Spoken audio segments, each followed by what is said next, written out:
Hello everyone, আমি সোমার সংসারের নতুন একটি ব্লগে আপনাদেরকে অনেক ভালোবাসা।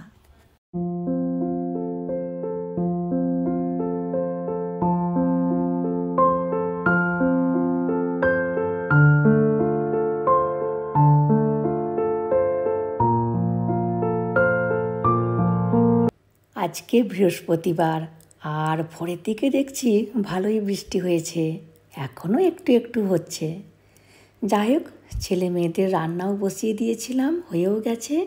আজকে বানিয়েছি ওই ভেন্ডি ভাজা আর পোস্ত, সব ঠান্ডা করতে দিয়ে দিয়েছি। আর এদিকে সয়াবিনের চিলি ভাজাটা হচ্ছে। ব্যাস, সব রান্না হয়ে গেছে, ঠান্ডাও হয়ে গেছে। এবার লাঞ্চ বক্সে ভরে দেব।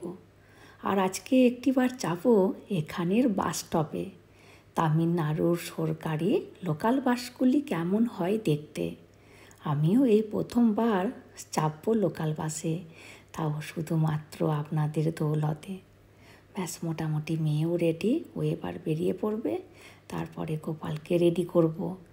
আর গোপাল স্কুলে চলে গেলে প্রথমে লক্ষ্মী পুজো করব, তারপরে আমরা বেরোবো। আর হাজব্যান্ডকে কবে থেকে পটাচ্ছিলাম, একটিবার নিয়ে চলো না, এখানের লোকাল বাসগুলি কেমন হয়, ভাড়া কত নেয়, মেয়েদের জন্য সত্যি কি বাসের ভাড়া ফ্রি? হাতে কলমে একটিবার যেয়ে বাসে চেপে দেখতে চাইছি। আর কখনো তো এখানে বাসে চাপিনি। আর আক্কা আমাদের সব সময় বলে মেয়েদের এখানে বাস ভাড়া ফ্রি, তবে সব বাসে নয়, সরকারি লোকাল বাসগুলিতে বিনামূল্যে লোকালে সব জায়গায় যাওয়া যাবে। এখন ওই 11:30টার মতো বাজে, আমরাও রেডি হয়ে বেরিয়ে পড়েছি। আর আমি হাজব্যান্ডকে আইডিয়া দিচ্ছিলাম, দুজন মিলে বাসে চেপে একটি কোনো জায়গায় যাব, তারপরে আবার সেখান থেকে অন্য একটি বাসে চেপে ফিরে আসব। কিন্তু হাজব্যান্ড বলছে না, ওতে আমাদের দেরি হবে, তুমি বরং বাসে চেপে বসো, 2টি স্টপেজ পরে নেমে পড়বে, আর আমি বাসের পেছনে পেছনে আসব। আমার জন্য হাজব্যান্ডেরও কী কষ্ট। যাই হোক, আমাদের বাড়ি থেকে প্রথমে যাব গান্ধী পার্কে, ওখানে বাস দাঁড়ায়। আর এই যে দেখুন, আমরা চলে এসেছি। এই জায়গাটির নাম গান্ধী পার্ক। আর আগে আমরা এখানেই থাকতাম, সকালে এখানে হাঁটতে আসতাম, এখান থেকে শাকপালা কিনে নিয়ে যেতাম। এখানে অনেক স্মৃতি জড়িয়ে আছে আমাদের। আর দেখুন, এখানে একটি বাস দাঁড়িয়ে আছে, এটি প্রাইভেট বাস, এতে চাপলে ভাড়া নেবে। আর এখানের প্রতিটি বাসের ছাদ কিন্তু নেই, সরকারি বলুন আর বেসরকারি বলুন, ছাদ থাকা চলবে না এখানে বাসের।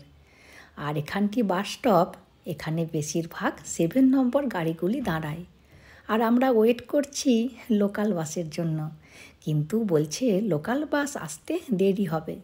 ওই জন্য হাজব্যান্ড বলছে চলো এখান থেকে বরং আমরা যাই, আরও একটি বাস স্টপ আছে, ওখানে যেয়ে বরং দাঁড়াই, ওখানে ঘন ঘন সরকারি বাসগুলি আসে।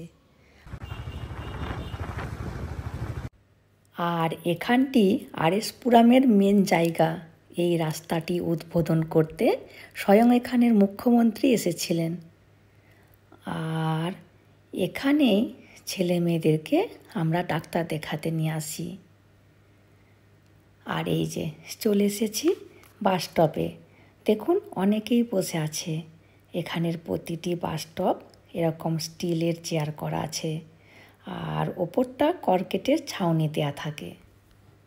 আমাদের বাস আসতে এখনও একটু দেরি আছে, ওই জন্য এখানে কি কি মাটির জিনিস বিক্রি হচ্ছে দেখতে এলাম। আর এখানে এসে দাম শুনে আমার মাথা ঘুরে যাবার মতো অবস্থা। এই মাটির সরাগুলির দাম বলছে ছোটোগুলির 350, বড়গুলি 480, 500 ওরকম। আর এই কালোগুলির দাম আরও একটু বেশি। আমি বললাম এত দাম কেন? বলছে এখানে নাকি মাটির জিনিস তৈরি হয় না, সব নাকি কেরালা থেকে আসে। যাই হোক, আমিও একটিবার বাস স্টপে বসলাম, তাও এই তামিলনাড়ুতে প্রথমবার। আর দেখুন আরও একটি বাস আসছে, এটিও প্রাইভেট বাস। আর জানেন, এখানে প্রাইভেট বাসের ভাড়াও কিন্তু খুব একটা বেশি নয়। 8 থেকে 10 কিলোমিটার মধ্যে গেলে ওই 15 টাকাই নেয়। আমাদের নিচের মারাঠি প্রতিবেশী ও নাকি এই প্রাইভেট বাসে করে ইস্কন গিয়েছিল, তো তখন ওই 15 টাকা নাকি ভাড়া নিয়েছিল। আর এই যে দেখুন, এই বাসটি কিন্তু লোকাল বাস, এতে মেয়েদের ভাড়া নেয় না। আর ওই বাসটাতে আমরা উঠলাম না, কারণ এক্ষুনি তামিলনাড়ুর আদি সরকারি লোকাল বাস আসবে, ওই জন্যই ওয়েট করছি। এই যে দেখুন চলে এসেছে।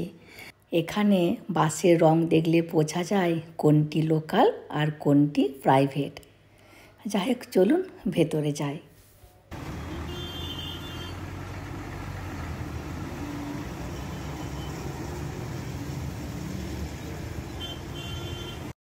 বাসে চাপতে না চাপতেই কন্ডাক্টর আন্না হাতে একটি টিকিট ধরিয়ে দিলেন।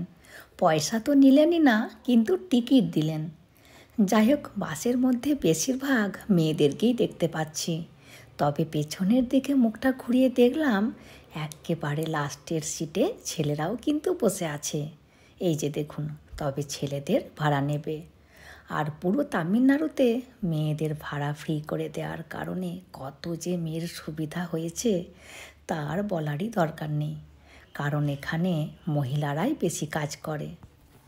2টি স্টপেজ পরে আমি নেমে পড়েছি।